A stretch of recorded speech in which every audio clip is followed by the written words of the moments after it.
Isaías 43.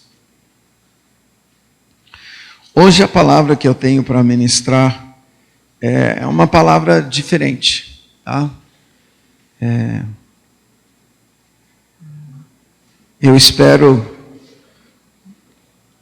que essa palavra venha encontrar um lugar no teu coração. Quantos estão esperando? Eu acho que como igreja, eu não sei de você, nós estamos vivendo em alguns estados diferentes.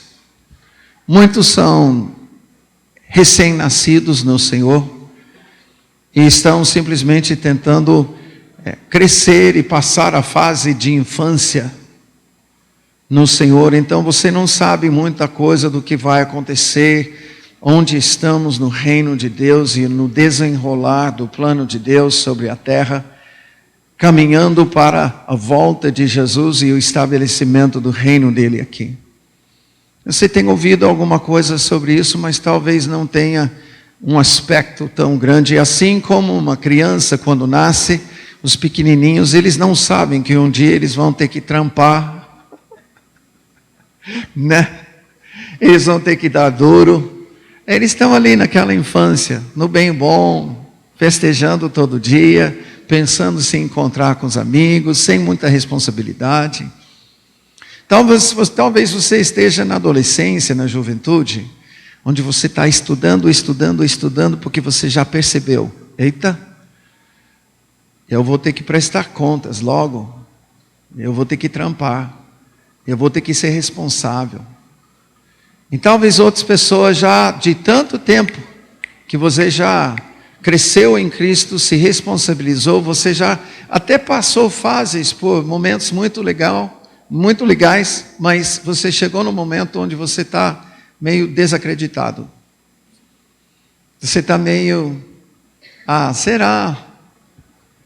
Eu já vi coisas que hoje eu não vejo mais. Já vivi coisas que hoje eu não vivo mais. Já experimentei coisas em Deus que hoje não tem mais. E quando se trata de coisas de Deus, eu não posso inventar coisa de Deus. E nem quero inventar coisa de Deus. Eu quero que Deus faça as coisas dele. Mas ultimamente, eu creio que o Espírito Santo está falando com a igreja e gerando, o que eu vou dizer aqui, uma expectativa. Gerando uma expectativa. Até a gente fica meio, será que eu vou deixar crescer essa expectativa em mim? Porque eu não quero que a esperança seja adiada de novo. Eu não quero que a expectativa não seja atendida de novo. Eu não quero me dar a crer nisso de novo e depois não vai acontecer. Eu quero trazer para os irmãos hoje uma palavra com sinais que eu não tenho muita escolha do jeito que eu tenho que compartilhar, e isso os irmãos vão entender, tá? Mas eu tenho que contar a minha história, porque Deus está assim colocando no corpo de Cristo uma expectativa. Tem muito mais do que nós estamos experimentando. E já houve em lugares do mundo, em certas épocas, um derramar do Espírito Santo, uma expressão, uma manifestação do reino de Deus, muito maior do que nós estamos vendo e experimentando hoje. E Ele está gerando essa expectativa porque Ele está querendo que a noiva clame por isso. Está na hora de clamar por isso. Está na hora de olhar a história e perceber que estamos prestes a um momento até que nós podemos dizer que é cíclico. Um momento cíclico que o Espírito Santo tem visitado, tem sido derramado sobre a igreja. De tempos em tempos isso acontece. Eu não sei dos irmãos, mas eu estou gritando por isso, porque nós somos, na verdade, carentes. Como discípulo de Jesus, eu sei que eu não estou alcançando o que ele estabeleceu, Jesus estabeleceu como padrão dos discípulos. E eu não estou falando na minha vida de não pecar, de viver isso, viver aquilo. Eu estou falando de fazer as obras de Jesus como ele fazia, na dimensão que ele fazia. Porque Efésios 4 estabelece para nós esse padrão. Até que todos cheguemos à unidade da fé e do pleno conhecimento do Filho de Deus. Até que todos cheguemos à perfeita varonilidade. Isso é amadurecer em Cristo. Ser como ele era e fazer o que ele fazia. Porque ele nunca foi reconhecido como Cristo, até ele começou a curar os enfermos, pregar o reino, arrependimento, ressuscitar os mortos, purificar os leprosos. É isso que ele ordenou que seus discípulos fizessem. Ele é o Cristo porque ele fazia essas coisas. Até então ele não foi reconhecido como Cristo. Até que todos cheguemos à medida da estatura da plenitude de Cristo. É o desejo dele. E porque a palavra estabelece esse padrão, eu estou clamando por esse padrão na minha vida. Eu não estou querendo culpar os outros. Eu não estou querendo olhar os outros que não estão fazendo. Deus está gerando em mim um clamor, um gemido, para ele fazer em mim o que está escrito aqui, como padrão. Eu espero que essa declaração vulnerável que eu faço, dizendo que eu me encontro num estado aquém, encontre uma ressonância no coração dos irmãos, ao ponto que todos nós possamos dizer diante do Senhor: Senhor, eu estou aquém do teu padrão. Faça em mim, leva-me a viver e a ser a pessoa que o Senhor deseja conforme os teus padrões. Gera Cristo em mim. Gera Cristo em mim. Em Isaías 43, tem uma palavra, versículo 18 em diante. Não vos lembreis das coisas passadas, nem considereis as antigas. Eis que faço coisa nova, que está saindo à luz. Porventura não o percebeis? Eis que porei um caminho no deserto e rios no ermo. Os animais do campo me glorificarão, os chacais e os filhos de avestruzes, porque porei águas no deserto e rios no ermo, para dar de beber ao meu povo, ao meu escolhido, ao povo que formei para mim, para celebrar o meu louvor. Em 1996, Deus começou a escrever algumas coisas, uma mensagem, na verdade, na minha vida. E como Oséias, você pode passar para frente, que eu acho que está aí. Mais um. Em Oséias 12:10, ele diz: falei aos profetas e multipliquei as visões. E pelo ministério dos profetas propus símiles. Nós olhamos a vida de Oséias e como profeta, Deus escreveu uma história na sua própria vida pelo casamento e pela família que Deus deu a ele. Agora, queridos, no caso de Oséias, cujo nome traduzido para o grego é Iesu, que é traduzido para o português Jesus. É o mesmo nome de Jesus. Oséias e Jesus é a mesma coisa. Deus pega esse jovem, manda ele caminhar na sua cidade até a zona de prostituição, e entre as mulheres prostitutas que tem ali, escolher para si uma com quem ele vai se casar. Com certeza o pastor de Oséias hoje em dia diria para esse jovem: filho, você está ouvindo a voz de engano. Mas ele ouviu a voz do Senhor, foi, achou Gomer, casou com ela, e ela voltou à sua prostituição depois. Teve filhos. Os nomes dos filhos, significado dos nomes eram mensagens proféticas para a nação. O casamento de Oséias entrou numa crise e Deus mandou Oséias, uma vez que a Gomer voltou à prostituição, ele disse: vai e procura ela de novo. Com certeza o pastor de Oséias diria: filho, a segunda vez não. Vai atrás dela não. Mas foi atrás. A profecia de Oséias é a revelação do amor de Deus por nós. Deus veio atrás da humanidade primeiro. Aí ele foi pegar Israel na sua prostituição no Egito. Conhecendo outros deuses. E você diz: mas como é que você chega a isso? Porque quando eles foram resgatados do Egito, eles não fizeram uma imagem de Jeová lá no deserto. Eles fizeram uma imagem de Baal, mostrando os ídolos que estavam no coração, mostrando que eles tinham pouquíssimo conhecimento do Senhor, eles estavam chegando a conhecer o Senhor naquele momento. Israel, Deus resgatou na sua prostituição no Egito, mas durante os anos, Israel voltou à sua prostituição na terra prometida.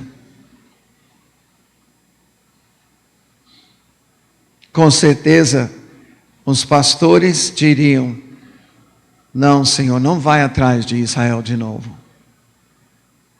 Mas o Senhor foi, tirou Israel da Babilônia, da Síria, trouxe de volta para sua terra, e aí ele envia outro Oséias, Jesus. E nós estamos aqui por causa da profecia de Oséias. Uma profecia que Deus escreveu na vida de um jovem que ouviu Deus e casou-se com uma prostituta. Deus tira todos nós da nossa prostituição espiritual. Pode não ser que você algum dia se dobrou diante de um ídolo, mas o teu coração se dobrou diante do pecado. Essa é a infidelidade da noiva do Senhor. Essa camisa que essa jovem está usando, justamente Deus ministrou essa frase para mim. Ele estava dizendo: eu estou esperando uma noiva sem mácula e sem ruga, mas a noiva hoje em dia despreza a sua pureza. Eu quero uma noiva pura. E o Senhor começou a dizer: todo mundo está fazendo desculpas, querendo justificar. Ah, não, o pecado é mais forte que eu. Mentira. Mentira. Se você crê nisso, você está anulando a palavra do Senhor. Jesus nos tirou do domínio do pecado, ponto final. E tendo o Espírito dele em nós, nos deu todo o poder, até nos frutos do Espírito Santo, autocontrole. Tudo bem, antes de receber o Espírito Santo, você talvez dissesse: ah, mas eu sou escravo ao pecado. E está certo, está alinhado. Mas uma vez que nós somos salvos, queridos, e o Espírito Santo vem habitar em nós, ele nos dá autocontrole, é uma decisão nossa, sim ou não. E aí o que está escrito na camisa é: Jesus, estou te aguardando. E atrás, eu estou me guardando para ti. Quando uma noiva se prepara para o seu casamento, ela jamais vai ter um contato com outro homem, jamais vai trair o seu futuro marido. Mas a gente, quando nós pecamos, tomamos uma decisão de pecar, já estamos traindo o nosso noivo. Jesus, estou te aguardando. E eu estou me guardando para ti. Não vou mexer com o pecado. Eu creio que o Senhor está nos preparando para algo. De forma semelhante de Oséias, eu preciso compartilhar uma história minha com os irmãos. Porque Deus escreveu uma história na minha vida, com alguns detalhes da minha vida. É uma coisa estranha, sim, mas eu creio que os irmãos vão ouvir uma mensagem de Deus nessa história. Próximo. Em maio de 1996, eu tinha passado por uma transição, eu digo transição ministerial, e o Senhor falou para mim que eu estava buscando um tempo. O que eu vou fazer, Deus? Eu estava 3 anos parado ministerialmente e buscando o Senhor. Que ministério? Ele me falou a frase Rio do Leão. Eu confesso que eu pensei, imagina, Rio do Leão, que nome assim, que título majestoso, Rio do Leão. E borbulhava alguma coisa no meu espírito. Eu pensei, Ministério Internacional Rio do Leão. Comunidade Apostólica, Profética, Evangelística, Pastoral, Rio do Leão. Eu comecei a meditar sobre isso. Rio fala do fluir do Espírito Santo, o leão da tribo de Judá. Poder, autoridade, é cego ver, surdo ouvir, aleijado andar, morto ressuscitar. Eu parei e falei, não está acontecendo tudo isso não, então não posso usar esse nome, tem que fazer jus. Eu peguei e guardei essa palavra um tempo. Falei com minha esposa e senti Deus estava gerando em mim alguma coisa sobre isso. Próximo. Aí em julho de 1997, Deus levou minha esposa para Toronto, no Canadá, num encontro de mulheres que eles estavam tendo lá. E ela teve uma experiência muito interessante. Chamaram, na quarta-feira daquela conferência, chamaram as mulheres do Brasil para a frente, para receber a oração. Minha esposa foi para a frente, Marlene, ela é americana, veio comigo para o Brasil em 1983. E quando ela foi receber a oração, você precisa entender, ela não dá, sabe aquela quedinha de misericórdia? Ela não faz isso. Tá? Eu sei porque eu já orei com ela tantas vezes. Tá? E ela não me deu nenhuma quedinha de misericórdia. Entendeu? Quando ela recebeu a oração, de imediato foi para o chão. Daí uma coisa estranha aconteceu. Saiu um pastor desse lado, chegou e começou a engatinhar em volta dela. E rugir.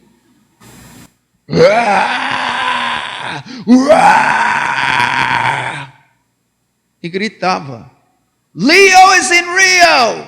Leo is in Rio! Que significa, o leão está no Rio. Agora nós não somos do Rio de Janeiro. Somos de Londrina. Mas nós entendemos de uma forma enigmática. Deus estava confirmando a palavra que Ele tinha falado para a gente. Ela liga para mim naquela noite, ficamos todos felizes. Beleza, foi muito legal. Muito legal. Aí no outro dia a gente foi para lá. Isso foi na quarta. Eu levei os nossos filhos e chegamos lá no sábado. Aí nós íamos passear nos Estados Unidos durante um mês. E passar de novo em Toronto no final da viagem. Para uma outra conferência chamada Tome Mais um Drink. Tá? Take another drink. Tome mais um drink. Lógico, no bar de Joel, né? E durante essa conferência, eu tive a oportunidade de ir para a sala de intercessão de manhã. Eu gosto em conferências internacionais. Eu gosto de ir para essas salas, porque você vai perceber, vai ouvir o que o Espírito Santo está falando com a igreja do mundo. E eu gosto de averiguar para ver se eu estou ouvindo, se eu estou alinhado, se eu estou sintonizado com o mover do Espírito Santo sobre toda a terra. Então eu estava lá e ouvindo algumas palavras, porque lá se fazia assim, esperava no Espírito, e alguém que recebia um motivo de oração, ia falar com liderança, eles testificando, a pessoa orava, falava o que aconteceu, a visão, ou a impressão, ou a palavra que ela recebia, e ela intercedia a respeito daquilo. Beleza. Eu estou ali ouvindo e de repente algumas pessoas começam a falar sobre um novo mover, um novo mover, um novo mover. Eu estava em Toronto, eu não sei quantos sabem do que estava acontecendo nesses dias, mas é o mais recente derramar, que nós podemos dizer, que acabou tocando a todas as nações. É um lugar onde muitos foram para Toronto, e depois de ir para Toronto, voltaram para suas nações. Pessoas de Toronto têm viajado às nações, e nesses 21 anos, tá, a igreja do Senhor tem sido tocado profundamente por aquilo que Deus fez nessa igreja do aeroporto em Toronto. Eu estava vendo ali, gente, coisas que eu nunca tinha visto. Eu não tinha visto pessoas caindo e ficando uma hora e meia, chorando, tremendo, rindo. E quando levantavam, testemunhando de curas na alma, curas físicas, mudança de vida. Deus tratando em uma hora e meia, traumas de anos e anos, e tirando pessoas de tratamentos com psicólogo, tratamentos com fisioterapeuta, tá, de muito tempo, e num instante, num tempo, com o toque de Deus, a pessoa curada. Eu estava vendo coisas que eu nunca tinha visto na adoração. Eu lembro no corredor central, tinha um rapaz que no meio da adoração fazia assim, ó.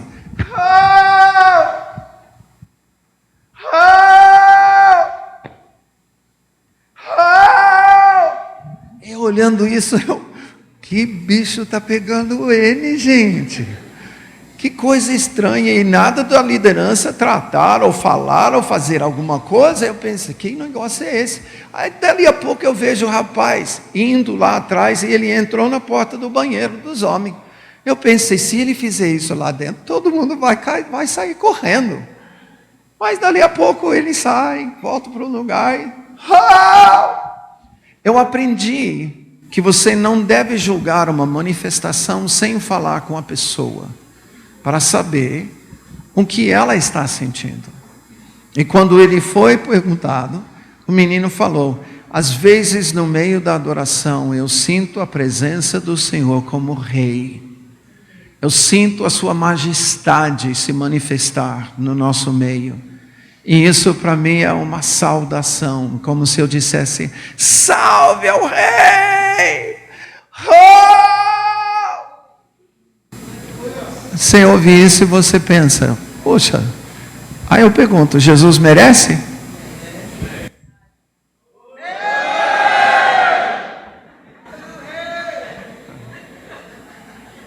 Meio fraquinho, mas tudo bem, foi bom. Pela primeira vez foi bom. Tá? Aí eu estava ouvindo lá na sala de intercessão, e ouvindo sobre um novo mover, uma nova onda que estava vindo. E comigo eu estou pensando, maior do que isso que eu estou vendo? Tá doido? Eu nunca vi isso. Nem essas coisas eu nunca vi antes. Eu estava achando que eu estava assim, no meio de algo que foi tremendo demais. Aí o Senhor começou a falar ao meu coração.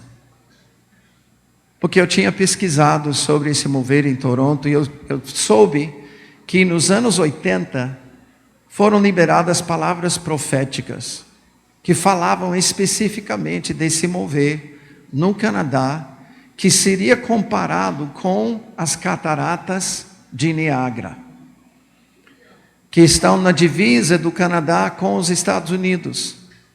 E então, essas cataratas serviram profeticamente como um ponto profético de comparação com as águas do Senhor sendo derramadas, e que seria derramado de Toronto para as nações.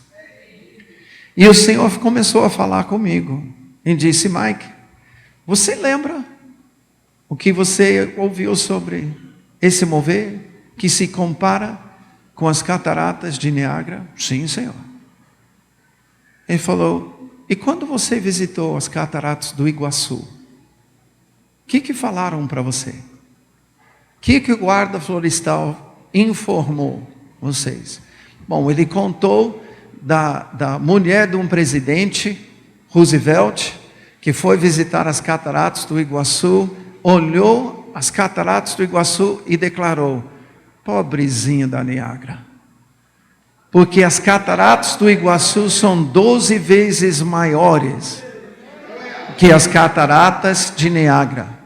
E nisso, o Senhor fala comigo: assim como as cataratas do Iguaçu são 12 vezes maior que as cataratas de Niágara, será o meu mover, o meu derramar do Espírito Santo no Brasil 12 vezes maior do que em Toronto. E será conhecido como o Rio do Leão. Nisso eu percebi, Rio do Leão não tinha nada a ver com nome ministerial, e sim uma palavra profética, que Deus iria derramar o seu Espírito 12 vezes mais sobre a nação brasileira.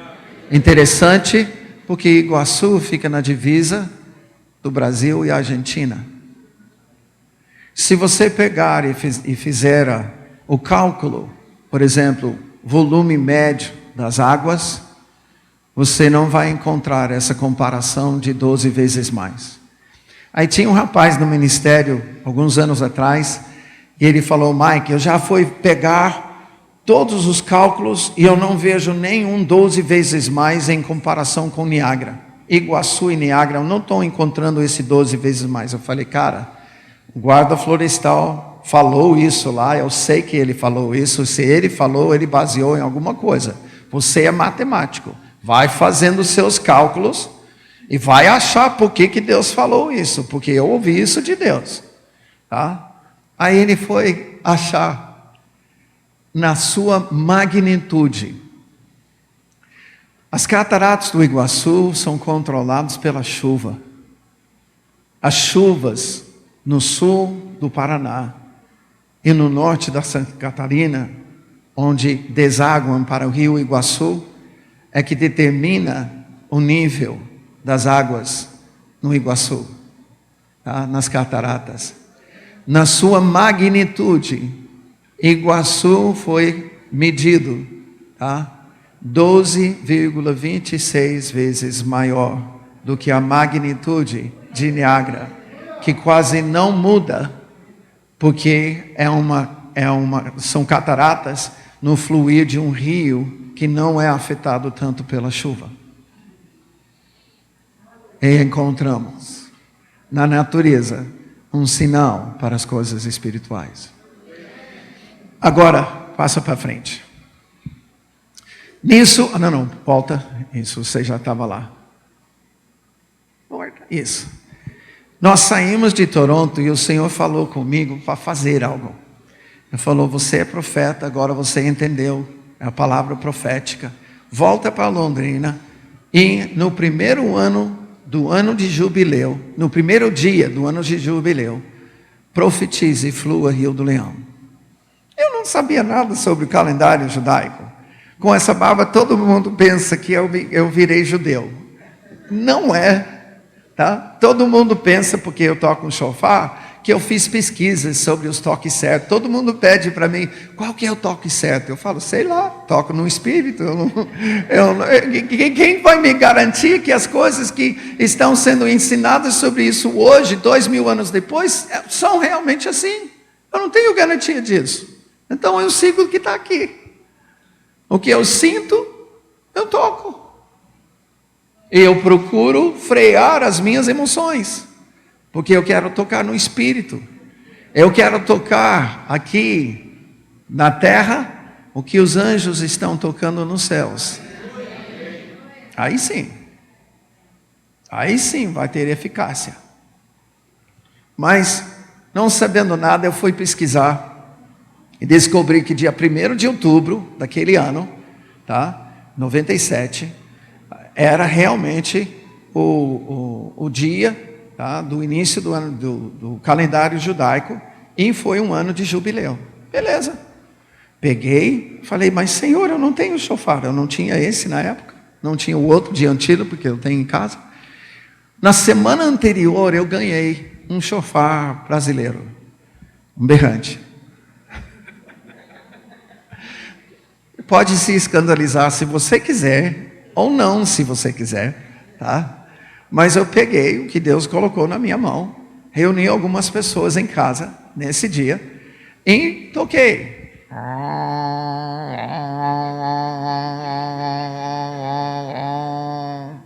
E gritamos, flua aí do leão!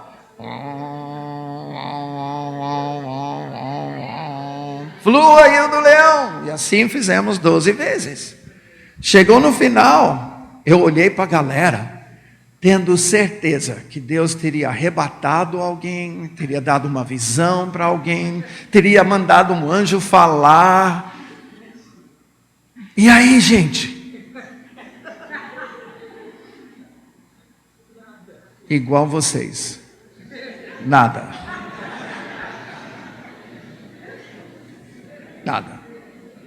Eu falei, então, vamos aos comes e bebes. Não é o que se faz toda vez que reúne evangélicos? No final, vamos aos comes e bebes. Fizemos o que Deus pediu. Beleza. Passou o mês, no final do mês, próximo,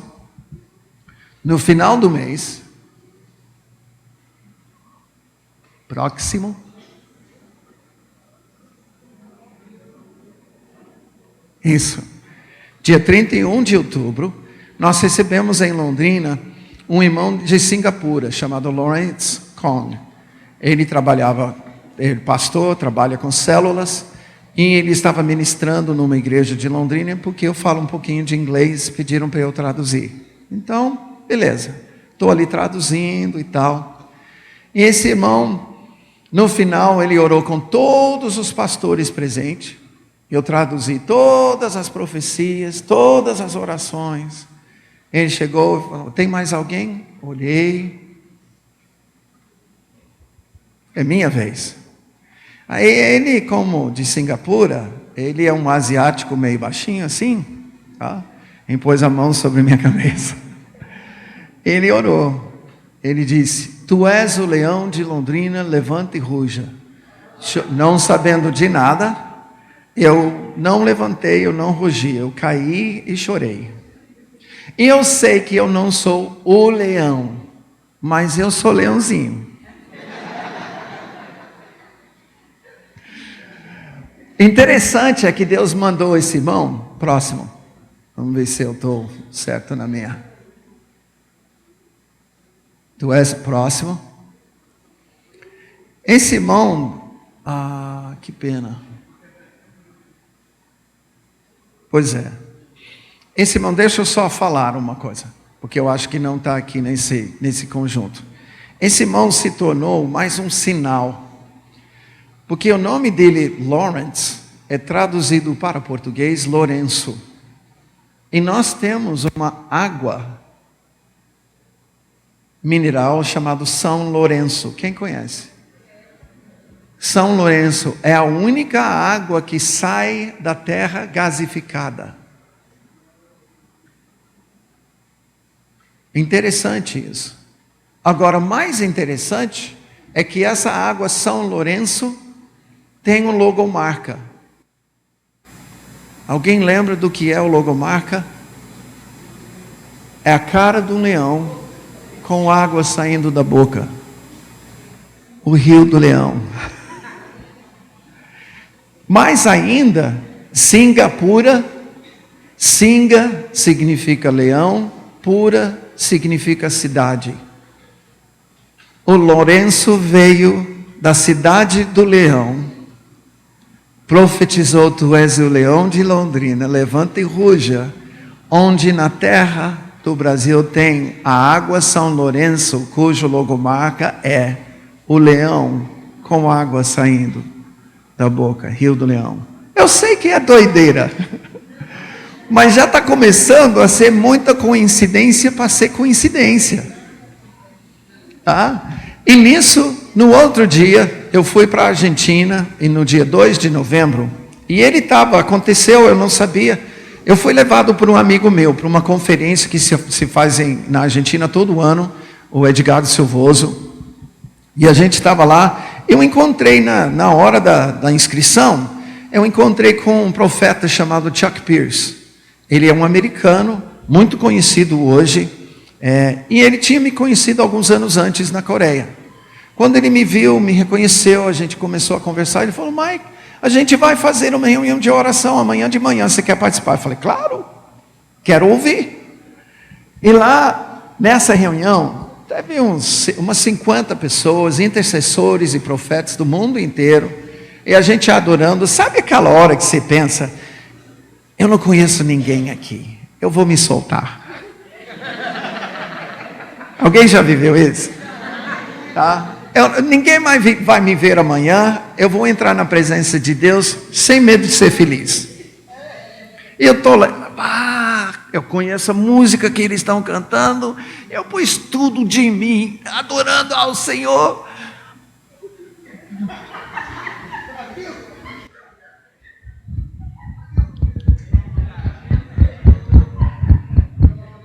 Eu fiquei assim uns 20 minutos. Eu pensava, porque eu tinha um acordo com Deus. Eu tinha entrado numa dimensão na minha transição ministerial, onde eu percebi que tinha pessoas que nós entendíamos que eram crentes, mas estavam endemoniadas. Até pastores, até líderes tinham manifestado demônios em momentos que eu estava ministrando eles. Vendo isso, eu tinha um acordo com Deus: Senhor, se tiver algum bicho escondido em mim, e eu não estou sabendo, por favor, Senhor, me liberte. Eu não conseguia parar. Sabe o que eu pensei? Deus, para o Senhor fazer isso aqui no meio de intercessores internacionais, deve ser um principado. E eu estou fora. E eu clamando dentro de mim: Senhor, manda o profeta, eu quero ser liberto. E nada de parar. De repente, na minha frente, do outro lado do círculo, uma outra irmã começa. Eu falei: ai, tem dois. E nada do profeta vir. Eu estou pensando: meu Deus do céu, isso tem que parar. Você sabe quando isso vai até um certo ponto, você fica quieto para ouvir Deus. Você para de ser ativo, você se tranquiliza para ouvir. E Deus falou: Mike, calma. E tudo isso acontece. Como é que eu vou ficar calmo? Mas calma. Nisso, ele começou a falar: como que ficavam os homens quando a minha mão estava sobre eles? Caía como morto, tremiam. Você está entendendo que a minha mão está sobre ti? Sim, Senhor. Está entendendo que eu quero falar contigo? Eu quero que você assume o que eu vou falar? Sim, Senhor. Então, Aí eu comecei a falar, obrigado, querido. Aí eu comecei a falar, então fala logo, fala logo. Paz veio sobre mim e caí, prostrado. No que eu caí prostrado, comecei a ter uma visão quase de imediato. Eu não tenho muitas visões. Algo que eu tenho até reclamado com Deus. Como é que eu sou profeta? Eu tenho tão pouca visão. Ele diz, mas Michael, sinais na tua vida superam o número de visões. Não tem problema. Então, eu estava tendo uma visão ali. E eu vi que eu estava sobrevoando o rio Iguaçu. E num ponto chamado, das cataratas, chamado Garganta do Diabo, mergulhei. Eu pensei, eu vou mergulhar na água e sair lá na frente. Que legal! Né? Mas quando eu cheguei nas águas, na superfície das águas, eu dei um salto. E comecei a subir. No que eu comecei a subir, levantei minhas mãos e vi que não eram mãos, eram patas. Aí eu olhei para baixo assim, e visão moderna, né? Deu um zoom lá para o espaço. E eu podia ver as águas das cataratas inundarem toda a nação brasileira. Inundar. Ir para os 4 cantos do Brasil. Nessa hora, queridos, eu clamava, eu chorava. Pai, nós precisamos de avivamento verdadeiro. Pai, nós precisamos do poder do Teu Espírito. Nós precisamos de algo que vai mudar a nossa vida como igreja completamente. E eu clamava por algo específico. Senhor, no meio disso, chega de escândalo. Manda fogo de santidade no meio desse mover. Manda fogo de santidade no meio desse mover. Manda fogo de santidade, Pai. E eu clamava. Mal sabia eu que naquele dia, um irmão chamado Sérgio Scataglini, da Argentina, filho de um dos patriarcas do avivamento da Argentina, dos anos 60 e 70, que envolvia o grande evangelista Carlos Anacondia, a pessoa que abriu as portas para ele começar a ministrar inicialmente foi o pai do Sérgio Scataglini. E Sérgio tinha acabado de receber uma nova unção no Espírito, e naquela tarde ele estava para ministrar na conferência. Ele abriu a Bíblia, na verdade ele não abriu a Bíblia dele. Ele foi carregado por 2 irmãos, literalmente arrastando os pés dele assim para o púlpito, e os 2 carregavam ele enquanto ele pregava. Um segurou o microfone para ele pregar. Abriram a Bíblia em Zacarias 3. Quando abriu a Bíblia, eu comecei a tremer, igual na sala, lá na arquibancada. Tá? A mensagem dele, fogo de santidade. A nova unção que ele tinha recebido. Impressionante o que Deus estava fazendo. Era nesse ponto que eu vim mergulhar. Chorei. No outro dia, voltei. Fui para Singapura, lá com Lourenço. E lá, eu acho que é aqui que eu expliquei tudo aqui. Esse é o logomarca. Esse é o leão. Tá? Na volta de Singapura, março de 98, eu visitei uma família na África do Sul. Tive que fazer uma escala, acabei ficando uma semana. E eles me levaram para uma região montanhosa, conhecido como Drakensberg. A caminho, nós passamos por uma placa na estrada que dizia River of the Lion, Rio do Leão. E eles não sabiam de nada. Eu falei, para, gente. Aí eu tirei uma foto. É de filme, eu não fiz o slide sobre isso ainda. Mas tirei a foto, Rio do Leão. E eu estou ali pensando, que loucura. Só que aí eles falaram para mim o que significa Drakensberg. Drakensberg significa caverna do dragão. Drakens, dragão, Berg, morada. A caverna do dragão, a morada do dragão. Aí, você sabe o que eu pensei? Eu sei que é loucura. Mas Deus tinha me levado para um lugar onde eu estava vendo o Rio do Leão na placa. E eu estou, Deus, onde que você vai levar a gente para ver isso de novo e de novo? E agora, eu sou Miguel, Mike, é o apelido de Michael, que traduzido é Miguel. Eu sou Miguel, sendo levado para a caverna do dragão. Apocalipse 12, 7. Miguel e seus anjos pelejaram contra o dragão e seus anjos. Eu sei que é loucura. Eu sei que eu não sou aquele Miguel. E por isso comecei a pensar, eu acho que eu não quero ir para essa caverna, não. E pensei, onde que você vai levar Miguel, nessa coisa doida profética, para a caverna do dragão e você passa no Rio do Leão? Que doido! Dali a pouquinho, o Senhor falou um negócio comigo. Mike, tem Rio do Leão no Paraná. Imediatamente eu pensei, opa, Senhor, isso tem que ser engano. E pensei, eu vou repreender esse espírito de engano.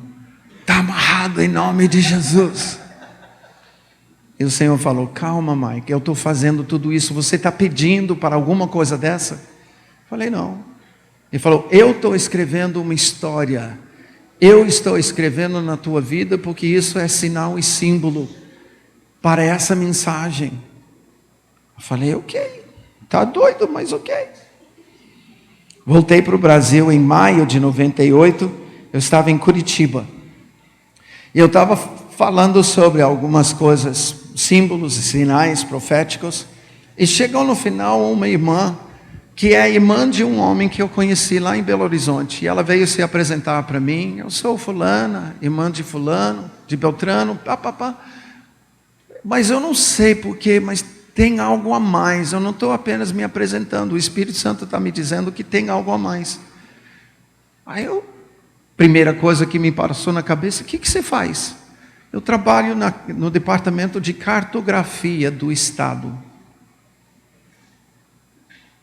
Eu falei, por acaso vocês têm um mapa também dos rios do Estado? Ela falou, sim. Eu queria que você visse para mim se tem um tal do Rio Leão ou Rio do Leão. Algumas semanas depois ela me mandou um e-mail. 50 quilômetros das cataratas do Iguaçu, na cidade de...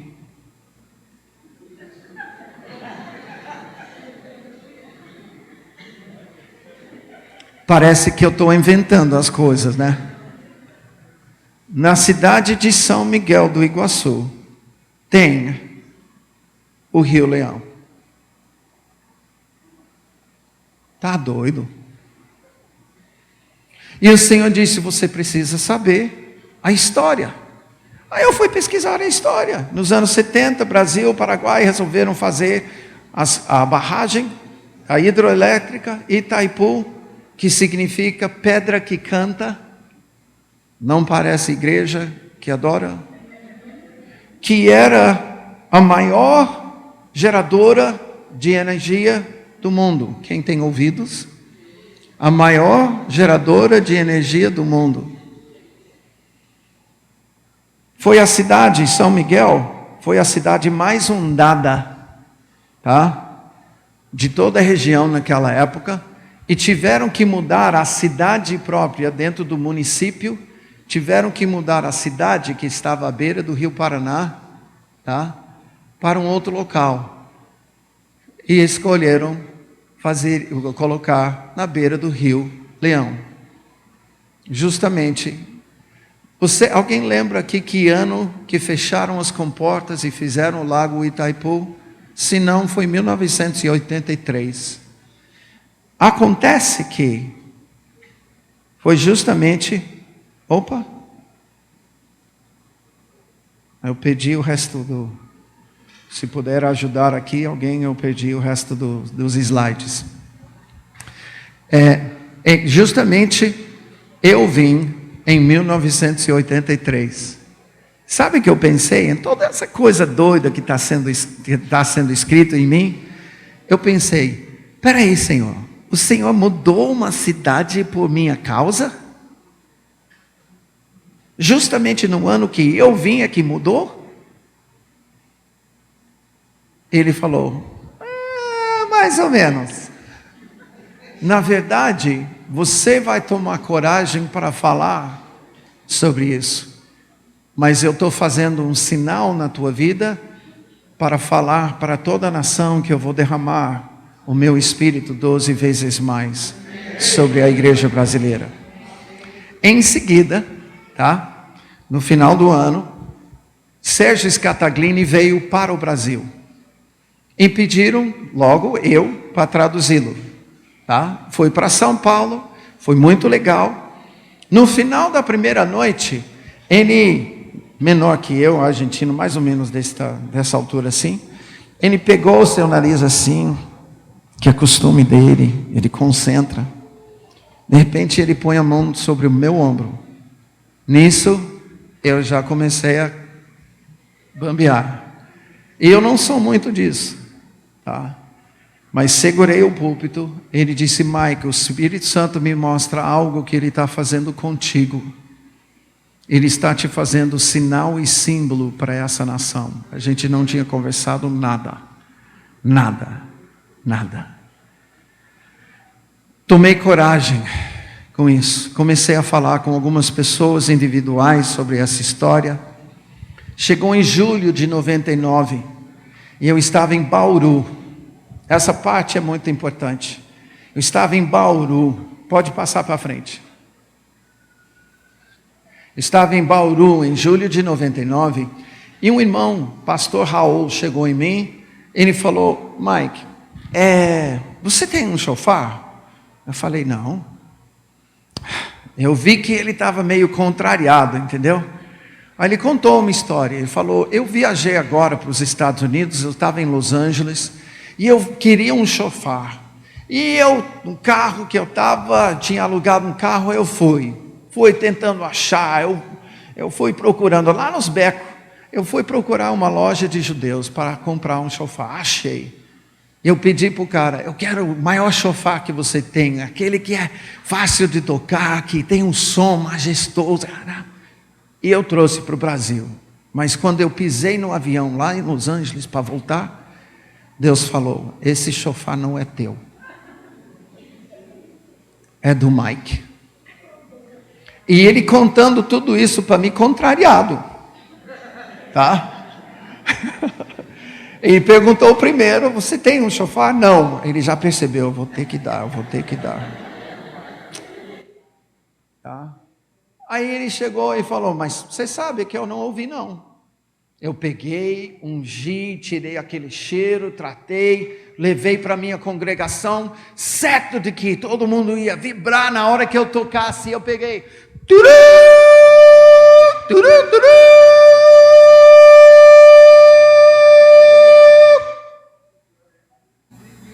Nada. Aí o Espírito Santo falou, eu falei, o shofar não é teu, é do Mike. Ele falou, você quer o shofar? Ele contou tudo isso e o shofar estava no carro dele ainda. Ele não queria dar o shofar. Eu acho que se eu já tivesse um shofar, ele não dava naquele dia não. Só que eu recebi, e conforme o Senhor tinha falado comigo, levei para o estacionamento, botei na boca, toquei, conforme as coisas que Deus tinha falado. E eu recebi o shofar naquele dia. O Senhor falou naquele dia, agora é chegado a hora de botar a boca no trombone, de anunciar. Eu te dei o shofar para você começar a anunciar o Rio do Leão. Perceba, gente, tudo isso que eu estou falando para você é loucura. E eu não me ofendo se até tem algum irmão aqui dizendo, não dá para engolir tudo isso não.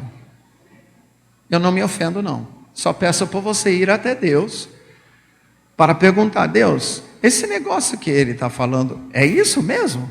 Porque eu estou falando porque eu já fiquei convencido, tá? Contra a razão, eu já fiquei convencido. Então eu comecei a falar. Em setembro daquele ano, tá? Nós recebemos em Londrina, para um evento chamado Rio de Deus em Londrina, o Randy Clark. Randy Clark é um dos irmãos que Deus usou para, eu digo, abrir a torneira do Rio de Deus lá em Toronto. E eu estou pensando com toda essa palavra, sim, eu estava esperando naqueles dias o derramar prometido. 12 vezes mais eu estou aqui com o cara de Toronto. Deus vai pegar a torneira e vai fazer assim, ó. E vem 12 vezes mais. Sexta-feira, daquela semana, eu preguei essa mensagem. Foi super legal. Até fizemos um ato profético. Tinha um tapete de 40 metros ali na frente do palco. Eu peguei águas, pedi para alguém trazer águas lá do Rio Leão. Nós ficamos com elas lá na adoração. Pegamos, eu derramei, correndo sobre o tapete, derramei água. Eu falei: quem quer entrar no Rio do Leão? Vem! Aí foi um tal de pastor barrigudo passando por cima das cadeiras, tibum, aqui, ó. Mas se jogavam sobre o tapete. Até derramei um pouquinho sobre a minha esposa, foi muito tremendo. Eu estou falando sobre isso, só que foi muito sério também. A minha esposa, nessa hora, começou a tremer, caiu, e ela teve uma visão. A minha esposa, para ter visão, uau! Quando ela se levantou, ela veio para mim, olhou para mim, o palco estava nessa altura, ela olhou para mim e disse: eu vi a noiva chorando aos prantos. Eu vi a noiva sem mácula, sem ruga. Que Deus falou contigo sobre esse derramar vai acontecer e vai purificar a noiva. Eu vi a noiva. Nisso, nós começamos a ministrar. Muitas, tinha uma equipe do Randy lá, mais de 100 pessoas, tá? Foi 3 horas, aí varamos o almoço, nem pensamos no almoço. À noite, eu voltando para o local, eu pensei: Deus, depois dessa, agora essa reunião aqui vai ser anticlimático. Não vai, o que vai acontecer? Aí eu cheguei. O cara estava no teclado, o ministro de adoração, e ele estava tocando. Tinha aqui uma criança e uma mulher, a tia da criança, eu vim descobrir, a criança chamava Lucas, 11 anos, e ele estava cantando uma música. E o ministro me chamou, falou: Mike, você precisa ouvir essa música, tá? Você pode me dar um dó, para eu não errar tanto? E essa criança, naquela semana, estava em casa. A mãe e a tia estavam naquela manhã, quando eu preguei a mensagem. A criança estava em casa, numa cidade, 3 horas de Londrina. Tinha chegado com o pai para buscar a mãe na casa da tia e participar do evento no final. E ele cantou assim: vem, Senhor, buscar a minha vida. Vem, Senhor, vem, Senhor, vem, Senhor, buscar a minha vida. Sim, lhe darei a minha vida, Senhor. Buscar a minha vida. Sim, lhe darei a minha vida, Senhor. Pois contigo passarei na caverna do dragão, e depois entrarei no rio do leão, e ali, Senhor, darei louvor somente a ti.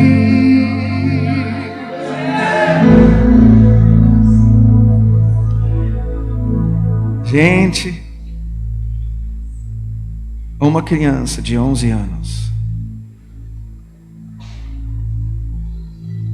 e vai cantar logo: pois contigo passarei na caverna do dragão, depois entrarei no rio do leão, e ali, Senhor, darei louvor somente a Ti.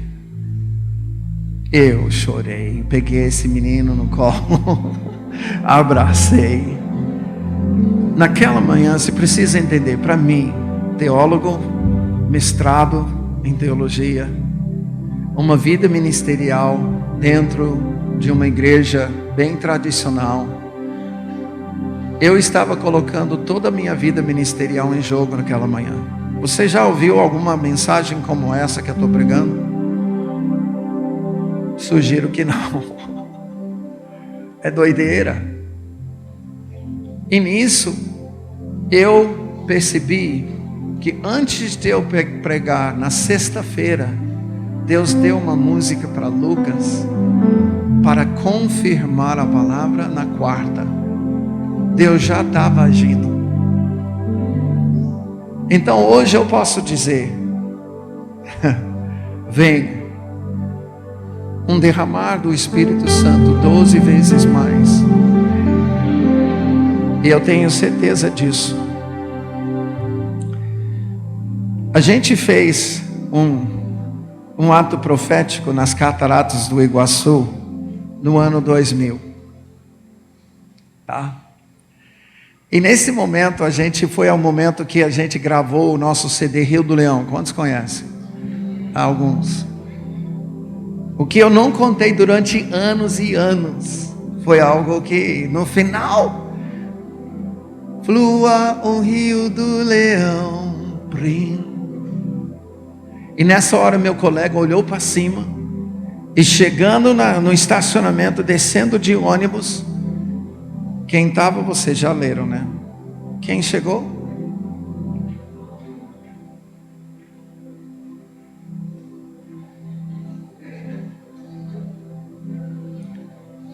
Durante anos eu não falei nada sobre isso, porque a nossa reação de imediato foi: o que esse cara está fazendo aqui? Nós profetizamos o Rio do Leão e agora vem esse cara estragar tudo. E ele desceu para as cataratas, eu corri atrás. Ele foi para o mirante, eu entrei no mirante junto com ele, peguei o meu sofá e no ouvido dele. Eu pensei, eu penso nisso, ai. Foi totalmente carnal. Quando eu busquei o Senhor disse algo. E eu submeto isso aos irmãos. Tá? Mas o Senhor disse: Mike, eu não estou escrevendo um sinal e símbolo. Você não entende que todos estão debaixo de mim. Eu mando em todos, inclusive os enganados, inclusive o próprio Satanás. Ele tem que fazer o que eu mando. Que história que eu estou escrevendo, Mike? Se tivesse chegado Asaf e Boba naquele momento, Pastor Celso naquele momento, se tivesse chegado Silas Malafaia naquele momento, se tivesse chegado Ana Paula Valadão nesse momento, você ia entender o quê? Nada. Que coincidência. Não, mas eu mandei em Cristo, que no Brasil simboliza quem? E nisso eu entendi algo que eu submeto aos irmãos. Busca o Senhor. Esse derramar vai preparar o caminho do Senhor. E vai ser o derramar que antecede a volta de Jesus. O que Henrique Cristo estava fazendo naquele dia de Pentecostes, domingo de Pentecostes de 2000, se não para servir ao Senhor como um símbolo? Eu sei que ele está enganado, eu sei que é muito doido, mas eu gostaria de pensar assim, que esse derramar vai nos capacitar como igreja para preparar o caminho do Senhor e preparar a última geração que vai receber Jesus. Vai nos preparar como a noiva do Senhor. que vai levar a gente a clamar: vem Jesus. Eu gostaria de pensar que isso vai nos capacitar para manifestar uma geração como Romanos 8, a manifestação dos filhos de Deus que vão libertar a criação do seu cativeiro. Eu quero fazer parte dessa geração. Agora eu sei que vai ter que haver um derramar do Espírito Santo muito grande, um novo Pentecostes para os nossos dias. Nós tivemos um outro sinal. Naquele dia, no outro dia, nós fomos para o lar da Argentina, onde está a garganta do diabo. E quando nós chegamos, era um dia chuvoso, e descendo ali a passarela, nós passamos por 4 pessoas, 2 casais, e eu percebi que eles estavam conversando em inglês. Aí eu parei, eu voltei, eu falei: gente, bem-vindos, mas de onde vocês são? África do Sul. Eu falei: legal, África do Sul, bem-vindos. África do Sul, peraí. Aí eu voltei e falei: gente, espera aí. Contei toda a história. Eu tive na África do Sul, Rio do Leão, blá, blá, blá, blá, blá, blá, blá, blá, blá, blá, tudo loucura. Eu não conhecia essas pessoas. Eu falei: por acaso vocês conhecem essa região da África do Sul?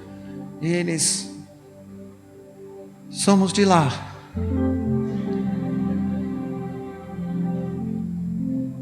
Para mim, eu estou vendo, é muita coincidência para ser coincidência. Depois, Deus nos levou para 2 bases da Jucum. Primeiro em Contagem e em seguida em Porto Velho. Em Contagem, eu conto essa mensagem, prego essa mensagem. Vem um casal, meio choroso, carregando 2 filhos na mão assim, ó. Oh mãe, que esses são os nossos 2 filhos. Deus falou quando nasceram que seus nomes são proféticos para a sua geração. Esse é o nosso primogênito, Michael, do jeito do meu nome. Esse é o irmãozinho dele, Ariel, que significa leão de Deus. Você pode orar por eles? Claro, entendi a parada. Vou orar com eles, tá? Aí eu vou para Porto Velho, e lá em Porto Velho, lá na base da Jucum, tem um casal de índios cinta larga, da reserva cinta larga. Pregam uma mensagem, depois eles vão pegar seus filhos. Oh mãe, esses são os nossos filhos. Deus falou quando demos os nomes que são proféticos para a sua geração. Esse é o primogênito, Michael. Esse é o irmãozinho dele, Ariel. Índio cinta larga? Peraí, que doideira. E Deus confirmando. Depois Deus me leva para a cidade de Utica, em Nova York. Foi muito interessante porque na entrada da cidade tem uma chave enorme. Então eu já me liguei, né? Por causa da chave que Deus tem mostrado para nós. E ali, um irmão, enquanto eu estava falando sobre o Rio do Leão, apresentando o CD, ele sai da 2ª fileira e na minha frente, aliás, está dentro da minha bolsa. Na minha frente, ele para e ele põe a mão no bolso. Paciência.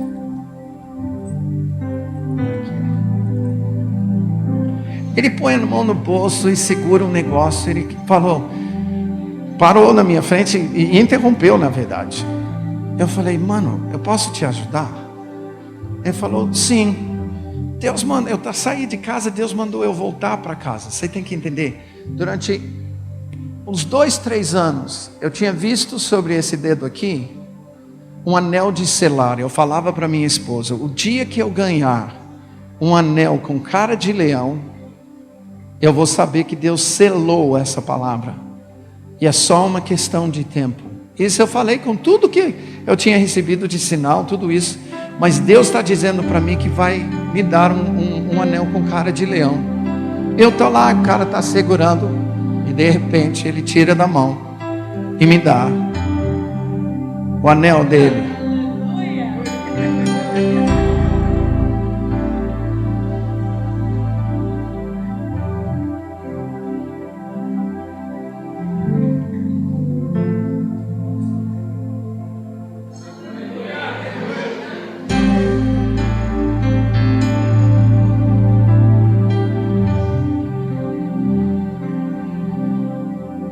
Eu não acho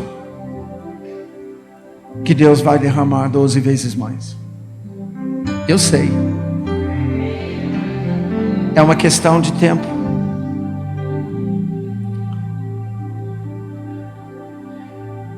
Eu estava no Rio de Janeiro em 2004, mesmo ano.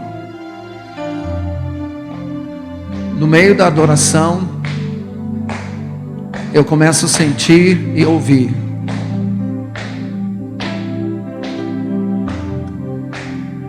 Vem o meu mover, nada impedirá. Nada impedirá. E no espírito eu começo a ver uma selva. E vendo essa selva, eu estou vendo a floresta, só que as árvores estão vindo na minha direção. Eu não estou vendo o que está empurrando. E o Senhor fala, é como uma manada de elefantes. Nada, nada, nada pode impedir. Mas quando o chão do Rio de Janeiro tremer, presta atenção, porque logo virá o meu mover. Eu pensei no final, bela profetada.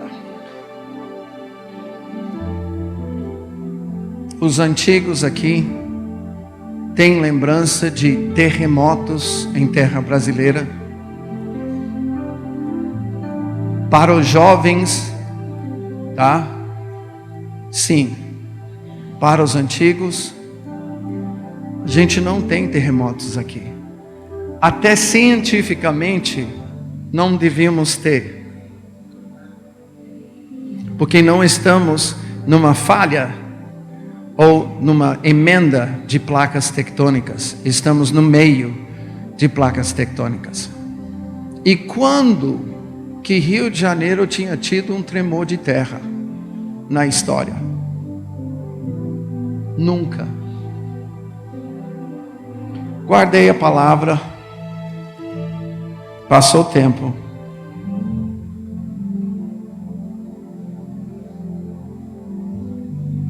No dia 12 de janeiro de 2011, na região serrana do Rio de Janeiro, a região da Realeza, onde tem uma formação rochosa chamada Dedo de Deus. Houve deslizamentos de terra e o chão tremeu. 2 meses depois eu estive na região e pude entrevistar algumas pessoas que estavam ali aquela noite.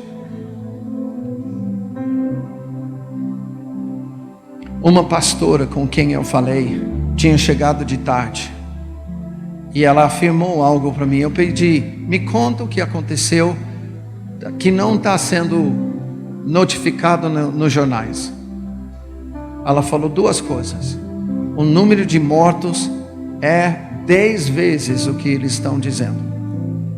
Porque tinha bairros de 2.000, 3.000 pessoas que foram totalmente soterradas e não teve sobrevivente para dizer quem que morreu ou não morreu.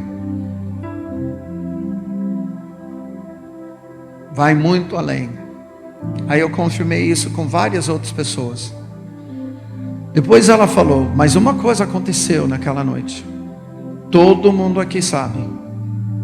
Houve, antes de tremer a terra, houve um grande estrondo que nós ouvimos em toda a região.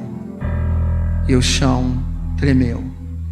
ao ponto que quando o chão tremeu, eu me joguei na sala e literalmente me entreguei para Deus, crendo que eu estava para morrer.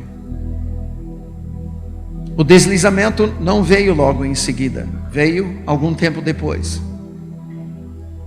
Mas todos da região ouviram o estrondo e o chão tremeu. Queridos, se a sequência dessas coisas tem algum sentido e tem razão no Espírito, então nós estamos dentro do tempo previsto para um tremendo derramar do Espírito Santo, 12 vezes mais. Eu não estou colocando data, eu estou colocando que eu tenho certeza. Como se não bastasse, no ano passado, Deus me levou a pesquisar um pouquinho. Eu recebi um livro de um irmão chamado Tommy Welchel. Tommy Welchel escreveu um livro sobre o que aconteceu em Azusa, na rua Azusa, na virada do século 19 para 20. Quem conhece alguma coisa sobre o mover da rua Azusa? Alguns poucos. Eu preciso dizer, preciso informar. Alguém aqui se considera um crente pentecostal no sentido de andar no fluir e nos dons do Espírito Santo? Se considera ou não? Eu não estou dizendo pentecostal no sentido denominacional. Eu estou falando pentecostal no sentido de fluir no Espírito. Ok? Se nós estamos vivendo isso hoje, é por causa do que Deus fez na rua Azusa, em 1906. Quando era jovem, nos anos 60, tinha os seus 16, 17 anos, mulherengo, drogado, beberrão já, na vida de pecado, ele acabou indo para Los Angeles. E em Los Angeles, uma irmã, aquelas de coque, saiona, achou ele na rua, se aproximou. A mãe dele era como a irmã. Tinha levado ele para os avivamentos, as campanhas, lá na cidade do interior onde eles moravam. Então quando ela chegava, ele já sabia, eu já sei o papo. E em respeito, ele aceitou o convite dela. Ele estava desabrigado, estava num parque, dormindo no banco, e ela ofereceu abrigo, um trabalho para trabalhar na comunidade que ela tinha, onde ela vivia, e ele ter a sua alimentação, sua hospedagem. E topou. Nas próximas semanas e meses ele se converteu. Deus começou a operar na sua vida, e chegou o dia que essa irmã falou com ele: nós achamos que Deus te enviou aqui porque você é uma pessoa sobre a qual Deus tem avisado a gente. Nós somos um grupo que experimentou na nossa infância o mover do Espírito Santo na rua Azusa. Essas pessoas estavam com seus 60, 70, 80 anos nessa época. E por causa de uma profecia que foi liberado em 1909 ou 10, quando 2 pastores que estavam na frente do mover profetizaram simultaneamente, sem um falar com o outro: nós estamos crendo que você tem parte nessa história. A profecia é que depois de uns 100 anos, Deus faria de novo o que ele fez na rua Azusa.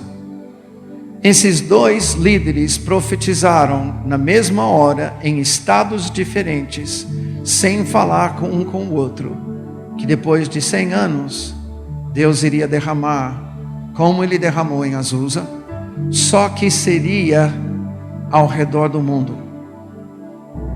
E a profecia dos 2, esse derramar iria acontecer até Jesus voltar. durar até Jesus voltar. Quando eu vi essa profecia, eu fiquei antenado. Sabe por quê? Onde que aquele irmão, pastor Raul, tinha comprado o shofar? Los Angeles. Agora Deus tinha falado comigo o tipo de coisa que iria acontecer no Rio do Leão, milagres criativos.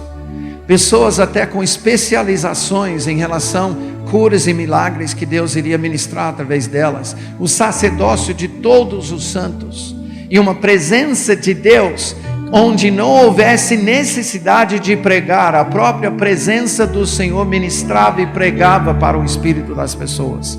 Pessoas adentrando essa presença, não convertidas, iriam ser levadas ao arrependimento, desnecessitando uma pregação.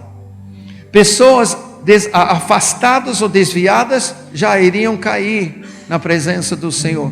Pessoas seriam cheias do Espírito Santo do mesmo instante que eles se convertiam. E milagres, e milagres, e milagres. E Deus iria até usar ministros. Pode rir. Até usar pastores. Até usar missionários. Ou seja, a concentração não vai ser mais em ministros e pastores. Vai ser os filhos de Deus que Deus está levantando para fazer as obras. Bom, li a história do Tommy. A mulher falou para ele: porque nós não estaremos vivos aos 100 anos do mover. Então Deus falou para a gente que iria enviar alguém a quem a gente iria contar todos os nossos testemunhos, tudo que nós vimos, tudo que nós experimentamos. E nós cremos que você é essa pessoa. Ele falou: engraçado, eu descendo de pai e mãe que vem de descendência indígena, e na tribo da minha mãe, a sua família era o que era chamado keeper. Keeper é historiador. Keeper é aquele que guarda a história contada de geração em geração. Então a minha família, da parte da minha mãe e também da parte do meu pai, era keeper. Eram historiadores da tribo, das suas tribos. Então nós tínhamos que ouvir e aprender a ouvir e guardar os detalhes para não mudar nada. Ele falou: eu acho que eu sou mesmo. Um livro que eu li, as histórias, os testemunhos da Rua Azusa, está no Amazon, você pode ler. Pode buscar, está em inglês por enquanto. Eu estou em contato para ver se eles vão traduzir para o português. Porque eu li esse livro numa viagem de Londrina a Rio Branco. 9 horas de viagem. E eu li chorando aos prantos. Sabe por quê? Em 1906, Deus levou um irmão negro, caolho, para Los Angeles, para bater na porta de uma senhora, Madame Batistona, que durante 2 anos estava orando com pessoas para um derramar do Espírito Santo, junto com um homem chamado Frank Bartleman, que Deus tinha levado também para Los Angeles para levantar essa intercessão. E esse negro, filho de escravos, bateu na porta, perguntou: vocês estão orando aqui por avivamento? Sim, eu sou enviado por Deus. Sabe o que eles disseram? Isso que me impressiona. Eles receberam esse irmão. Você precisa entender a tensão que isso iria criar no meio dos Estados Unidos racista. E falaram: bem-vindo aquele que vem em nome do Senhor. Isso iniciou um derramar do Espírito Santo de 3 anos e meio, de 1906 a 1909. Todos que contaram seus testemunhos para o Senhor Tommy, contaram uma coisa em comum: nós vimos milagres e contaram dos milagres, eu já te falo. Mas o que todos nós temos saudade é da nuvem de glória,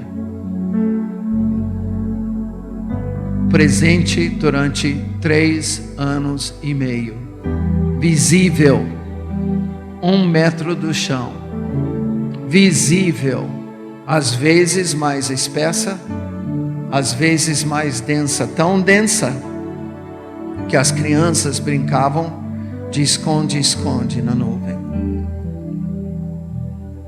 A gente deitava na nuvem e respirava céu. Pessoas foram curadas na nuvem. A presença de Deus era tal que as pessoas vinham de manhã, de tarde, de noite e ficavam pela noite.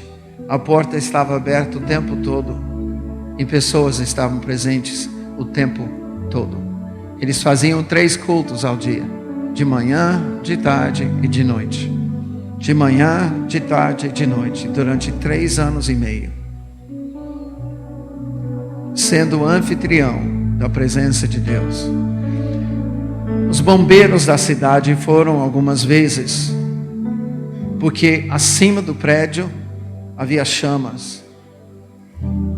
E à noite via essas chamas e os bombeiros pensavam: está pegando fogo, tem um incêndio lá, e corriam, e eram as chamas do Espírito Santo.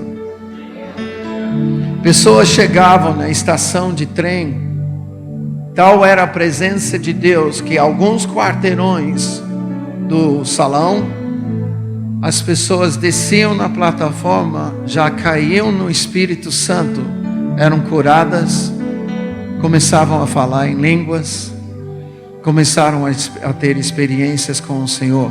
E pessoas foram do mundo inteiro, inclusive os 2 irmãos que vieram para Belém iniciar o trabalho da Assembleia de Deus aqui, foram primeiro para Azusa, ficaram um tempo lá. Isso faz parte da nossa história. Agora, queridos, o que estava acontecendo lá? Primeiro,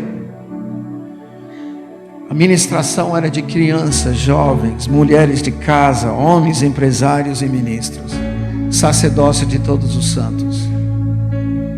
Uma criança, criança na época, 8 anos, ele estava lá e a criançada ficava assim, na liberdade. Ele estava lá para ver as coisas que estavam acontecendo, porque era curada ali, cura ali, libertação aqui, salvação lá, e tudo acontecendo ao mesmo tempo, na presença de Deus. Eu acho que era como Jesus e seus discípulos com as multidões.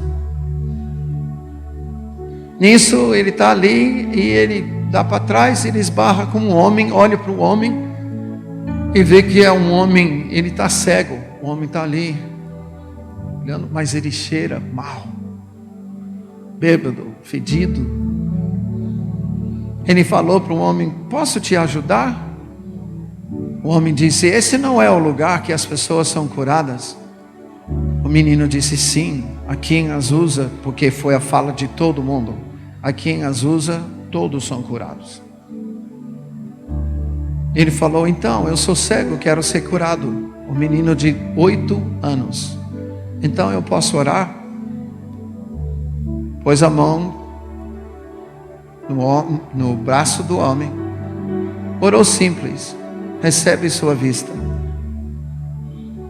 O homem começou a ver.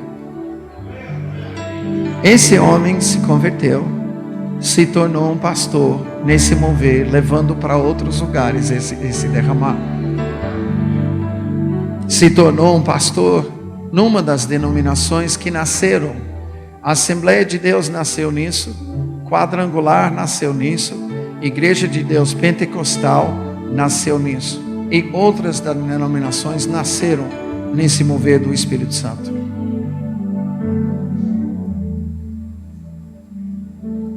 Um outro milagre. Tinha um homem que tinha uma especialização. Ele gostava de crianças e ele tinha dó, porque nessa época a criança que tinha lábio leporino, eles não tinham cirurgias. A criança tinha que sofrer com isso. Traziam a criança para ele colocava a mão.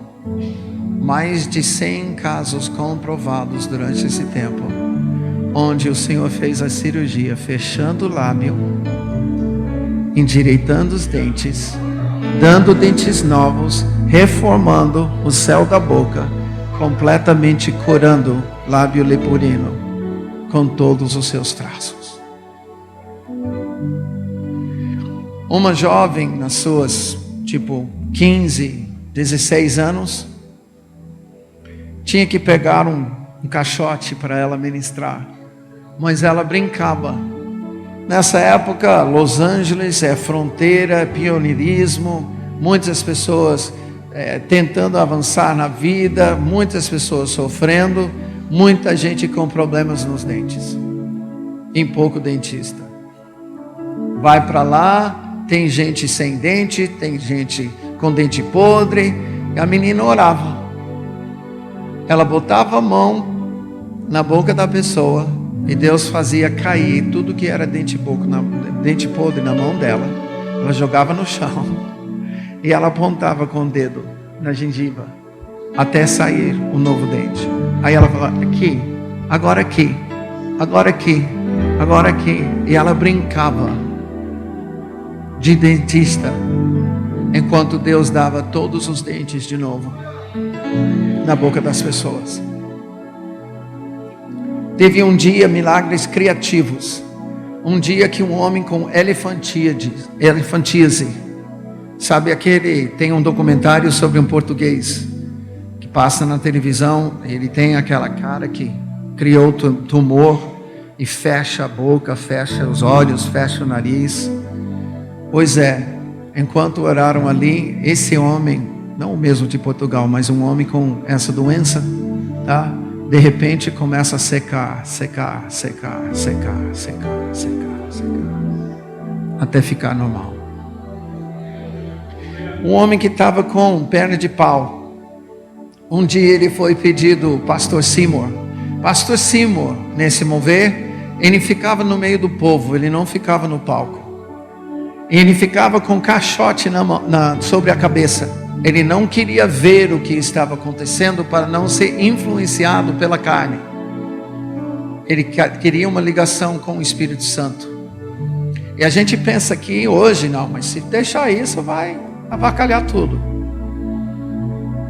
Quando alguém levantava na carne para pregar ou falar, na carne, o Espírito Santo vinha sobre essa pessoa, ela passava mal e tinha que ser carregada, tirada.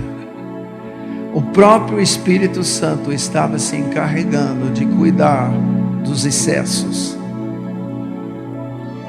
Eu gosto dessa ideia. E o Seymour, acima de tudo, queria esse governo do Espírito Santo nesse mover. Ele tinha se dedicado há anos de oração para isso. Chegou esse homem com perna de pau, falou: olha, eu estou com um problema no joelho, você está vendo que eu uso, só que o atrito aqui na junta, onde eu encaixo o meu joelho na perna de pau, está gerando uma ferida aqui, e eu estou com medo de gangrenar. Ele falou: tá bom, você quer oração? Sim, mas espera aí, você não quer uma nova perna? Ele disse: sim. Ele falou: então tira a perna de pau. Na frente de todo mundo foram orar. Desceu osso, cobriu com carne, formou tornozelo, pé, as unhas dos dedos, uma nova perna. Um tempo depois, tinha um senhor que estava usando um braço postiço, tinha perdido o braço dele do ombro para baixo, num acidente de serviço. E Seymour recebeu uma palavra de conhecimento do Espírito: quero dar um novo braço. Ele chamou o irmão para frente, disse: irmãos, vocês lembram daquele homem da perna de pau? Vamos ver isso de novo. Eu olhei para o homem: você não quer um novo braço? O cara disse: sim, eu quero. Quem conta a história é Garcia, que tinha 16 anos e estava do lado quando o pastor Seymour orou. Nessa hora ele falou: então tira o braço postiço. Tirou o terno, tirou a camisa, ficou de camisa regata que ele estava usando, com um buraco aqui no ombro, e o Garcia olhando. Enquanto o Seymour orava, saía o osso, descia, formava cotovelo, punho, a mão, vinha carne, cobriu até as unhas nos dedos. Um novo braço. Cego, aleijado, muitos, incontáveis, curados. O livro está cheio de testemunhos, cheio de testemunhos. Eu chorei porque eu conheci a história de Azusa como línguas e profecia. Ninguém contou para mim presença de Deus, a nuvem de glória. Ninguém contou para mim sobre os milagres que estavam acontecendo.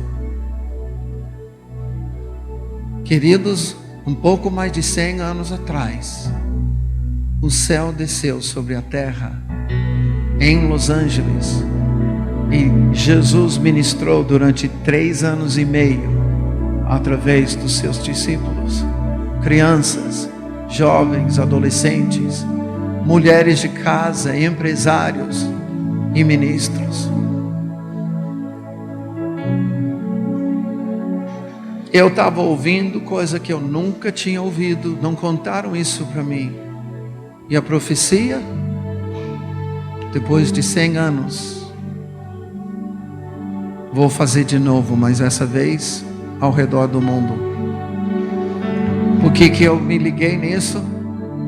De onde veio o shofar? Que Deus falou: agora você vai começar a falar do Rio do Leão, Los Angeles. Para mim as duas coisas, as duas palavras são ligadas, coincidem no tempo. O sinal do tempo que Deus me deu foi o tremer do Rio de Janeiro, 2011.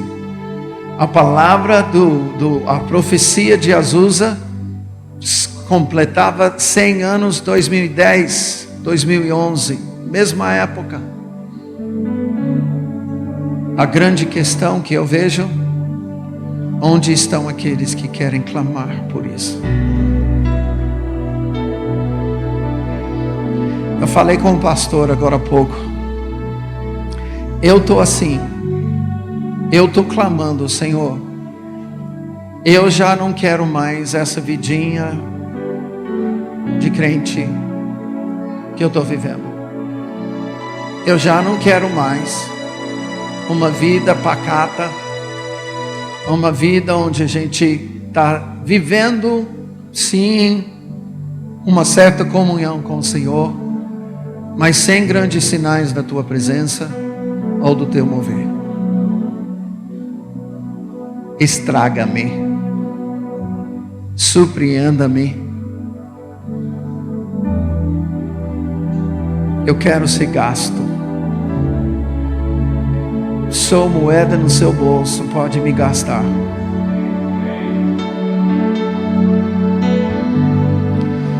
Porque se o Senhor derramar assim, queridos, esquece a vida que a gente está vivendo.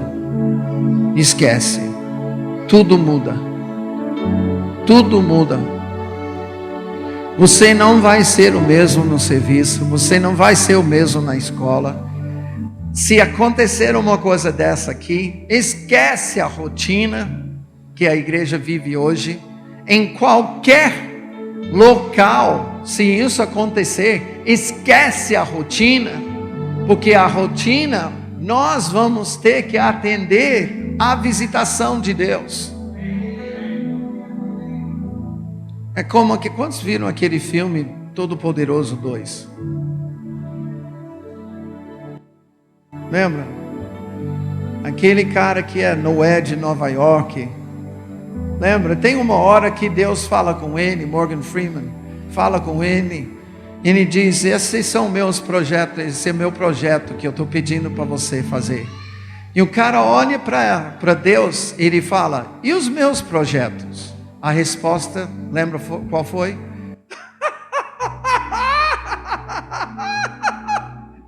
Teus projetos.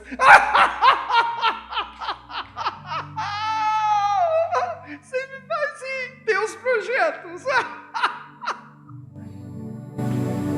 Como não atender nossos projetos, nossos sonhos, nossos planos? Misericórdia. Eu estou no ponto que eu quero algo que vai me envolver tanto que eu vou esquecer do que é meu. Esquece. Esquece. Pois eu digo, irmãos, vem vindo um derramar do Espírito Santo 12 vezes mais. 12 vezes mais do que aconteceu lá em Toronto. Uma das razões que eu acho que Deus falou para nós, cultura brasileira, 12 vezes mais, é para a gente não fazer o que já fizemos tanto. Já ganhou, já ganhou, já ganhou, já ganhou. Dava para vencer, e o já ganhou, não levou a gente à vitória. E perdemos tantas vezes já. O Senhor está dizendo: persiga até chegar nos 12, até eu confirmar que você chegou onde eu quero. Será que nós podemos orar? Eu sei que essa palavra é diferente. Eu sei que está a hora avançada. Quero encerrar com os irmãos fazendo uma pergunta para nos conduzir à oração. Teve um homem chamado Frank Bartman que Deus levou 3 anos antes e disse: levanta intercessores por esse mover. Onde Deus me leva no Brasil, eu estou compartilhando essa palavra. Eu estou levantando intercessores por isso, perguntando: você está querendo um derramar desse de verdade? É meio diferente, mas esse anel, Deus falou, é um anel de selar. E tem um relevo aqui, né? Não é chapado. É meio estranho talvez, mas eu acho que tem até anjo aqui. Talvez com anéis assim. Que pessoas que estão ouvindo essa mensagem e dizendo: Senhor, eu quero, como eu quero. Pode mudar a minha vida completamente. Eu quero me desgastar com isso. Os anjos vão marcar. Eu digo isso porque na própria palavra tem 2 ocasiões, em Ezequiel e depois em Apocalipse, onde anjos marcam pessoas. Marcam pessoas para propósitos de Deus. Queria que a gente ficasse em pé e que você se dirigisse ao Senhor, não a mim, ao Senhor. em relação a essa palavra, em relação ao que você está entendendo de Deus, ouvindo isso, deixa Ele ouvir o teu clamor, a tua expressão, o teu gemido talvez. Talvez você esteja aqui e pela primeira vez você está pensando, mas espera aí, nunca ouvi nada sobre uma coisa dessa na minha vida. É muito estranho. Mas que eu quero mais de Deus, eu quero. E se Deus está prometendo um derramar do seu Espírito, eu quero isso. Deixa Deus ouvir você. Abra a tua boca.